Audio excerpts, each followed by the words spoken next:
Procure, c'est d'abord une librairie de spécialité religieuse, qui s'est créée d'ailleurs il y a 100 ans, vraiment sur cette spécialité spécifiquement, et qui, au fur et à mesure des années, s'est beaucoup élargie dans son offre. Mais ça reste une librairie qui pourrait encore se définir comme chrétienne, en tout cas, et qui se définit aussi comme une librairie très ouverte, et qui considère que la littérature est aussi importante dans les enjeux de spiritualité que les livres de spiritualité. Donc aujourd'hui, on se définit comme une librairie généraliste avec une spécialité religieuse, mais voilà, tout ça, c'est une identité qui a eu des expressions un peu différentes d'année en année. Et on est justement là en 2024-25, à un moment où il nous semblait important de moderniser cette identité et de sortir de ce dans quoi elle était sans doute un peu tombée de fait, qui était une image un peu vieillissante, voilà, un peu bigote, voilà. Et tout l'enjeu, c'est justement encore aujourd'hui, hein, d'ailleurs, d'affirmer sa modernité, sa pertinence pour un public beaucoup plus large que simplement les chrétiens très pratiquants qui constituent malgré tout notre clientèle cœur.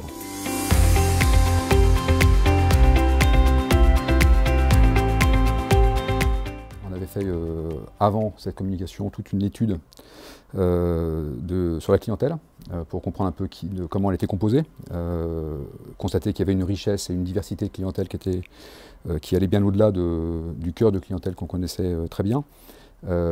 Et dépoussiérer, c'était surtout en fait parler aux enfants des clients fidèles qui avaient l'habitude de dire que la Procure était la librairie de leurs parents. Souvent, ça j'ai beaucoup entendu, et puis parler à une clientèle qui est une clientèle qui cherche certainement du sens dans ses lectures, mais qui ne se sent pas en connexion tout à fait évidente avec la religion chrétienne ou autre.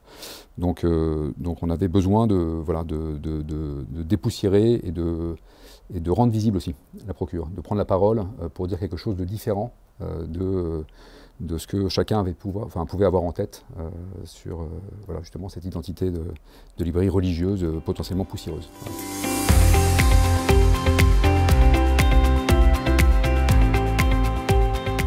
D'ailleurs, c'est comme ça qu'on a appelé notre campagne entre nous, c'était Catho mais pas que. Bon, c'est vraiment ça qu'on voulait dire, hein.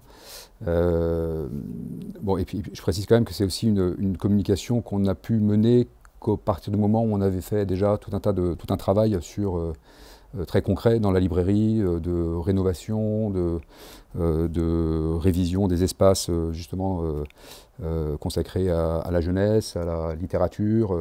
Bon, voilà, c'est une fois qu'on avait fait tout ce travail de modernisation finalement de la librairie, qu'on s'est dit qu'il fallait qu'on puisse le faire savoir et qu'on l'encourage et qu'on le communique à travers une campagne.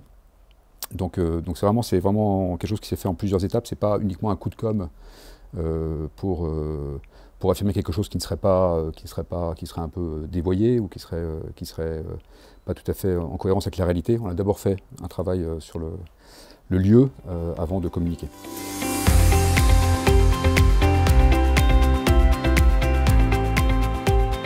Alors, oui, ce qui est important, c'est qu'on a...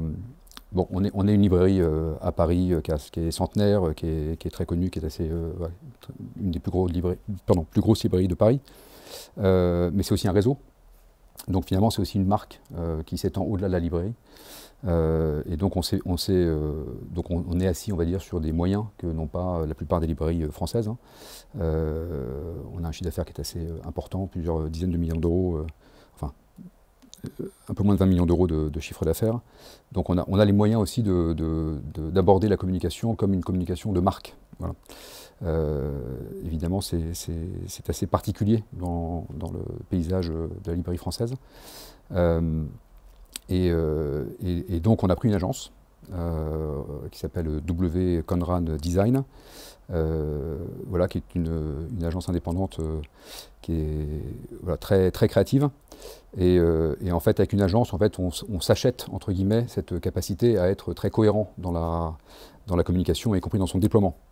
Je pense que cette communication, on n'aurait sans doute pas pu la faire de manière aussi cohérente et aussi efficace sans l'aide d'une agence, en dehors même de l'idée créative de départ, qui était aussi la leur. Donc la cohérence des supports, j'allais dire, c'est d'abord, en fait, on pense d'abord à la cohérence de la communication. Donc on a tiré un fil sur le même thème.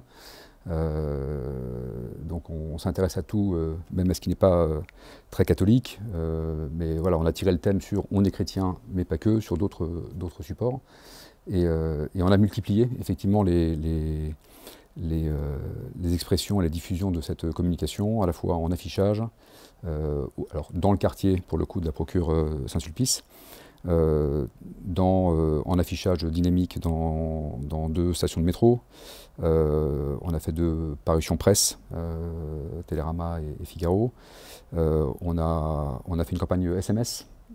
Quand on arrivait devant la procure, on était capable de recevoir un message géolocalisé, enfin SMS, disant miracle, à la procure on change l'eau en café et on offre un café à celui qui montre le SMS dans la librairie, parce qu'on a aussi créé un café avant cela dans la librairie. Donc en fait on a tiré le fil. La cohérence, elle se joue beaucoup sur la cohérence du message qui est tiré de quel que soit le support. Et puis bien sûr on a fait la communication sur les réseaux sociaux. Et donc sur les réseaux, on utilisait la même image, en fait, enfin les mêmes images qu'on a bien sûr boostées pour toucher des clientèles qui n'étaient pas nos simples abonnés. Voilà, donc encore une fois, l'agence évidemment a été clé dans la réussite de cette campagne qui était quand même très ambitieuse. Et dont le budget n'était pas un budget ridicule. Je veux dire, on ne s'autorisera pas à faire ça tous les 3 ans. Donc voilà, c'était vraiment un travail très précis, j'allais dire, et qui a duré. On a briefé l'agence en juin 2023 et la campagne est sortie en mars 2024.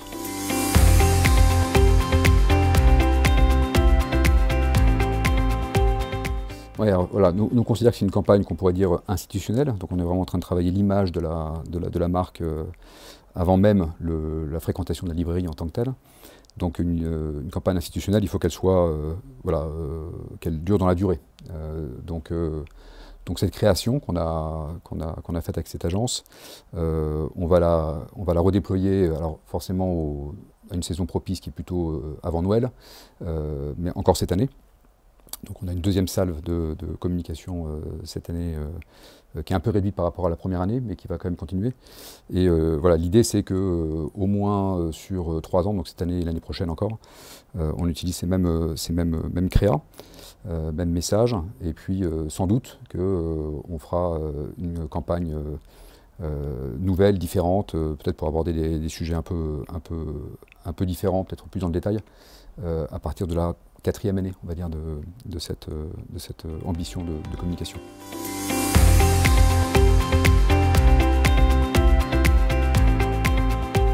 Alors, d'abord, j'exprimerai que nous, on a pu mesurer, même si c'est jamais facile de mesurer concrètement l'impact d'une communication, mais on a pu mesurer que ça nous a été, en tout cas, très, très profitable. Donc communiquer, moi je trouve qu'en tant que tel, c'est une bonne idée de penser la communication, de penser à s'adresser au-delà de son point de vente à des clients qui n'auraient pas forcément la connaissance, l'idée, etc. de passer la porte.